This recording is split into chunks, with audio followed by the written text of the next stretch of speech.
Am I the a-hole for taking our son to the emergency room? My fiancé 34M was chasing our 22-month-old around the house for fun. The fun ended abruptly when he slipped on the floor and smacked his head on the tile. It was so hard I 35F felt the vibration from 10 feet away. My fiancé immediately swept him up and held him. He cried for a good 15 minutes and there was a huge bloodshot lump on the back of his head. Our son is a magnet for head hitting and I've always been worried, but this time it was so hard that I felt it in my gut. Quite literally, I wanted to vomit from fear and started tearing up. He seemed quite lethargic after, just kind of slammed in his father's lap and not wanting a popsicle, which are his favorite. I begged my fiancé to take him to the hospital and when my mom chimed in agreement, my fiancé stomped up the stairs to get changed. He came down and argued that we were overreacting and he's going to spend a bit of money just for them to send him home. I told him I thought our son's pupils looked off when I shined a light and his demeanor was different so I'd feel better knowing he's okay, by professionals.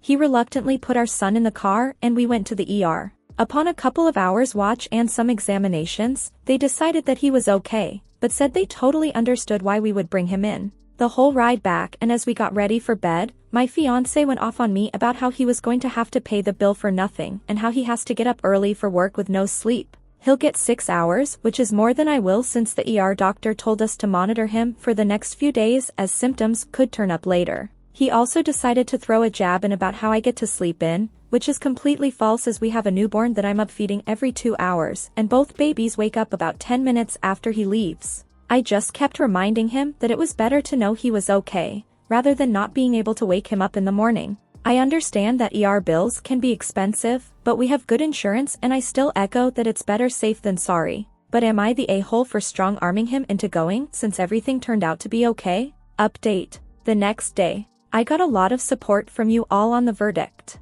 I want to say thank you first and foremost. It eased my mind to know that I wasn't just being an overreacting mom. Our son is back to his energetic self and doing well. Of course he fell again when I whipped out a diaper to change him and ran from me screaming with laughter. Luckily he caught himself with his hands. I don't know what I'm going to do about this crazy kid. There were a lot of comments saying my fiancé is a red flag and I can understand from that one scenario that he seemed to be at the time a big dick to say the least. I wanted to reiterate that he's actually a really great father. He's been stressing about money because of the new baby and working 6 days a week, beaten by the elements and doing heavy-duty labor. He ended up taking off from work yesterday and apologized for the way he reacted and talked to me. He felt terrible about it and spent most of the day holding our son and being grateful that he was alive. I guess my words sunk in about a wait-and-see attitude might have led to our son not waking up in the morning. He promised to no longer roughhouse with him anymore and gets shooken up whenever our son starts to run.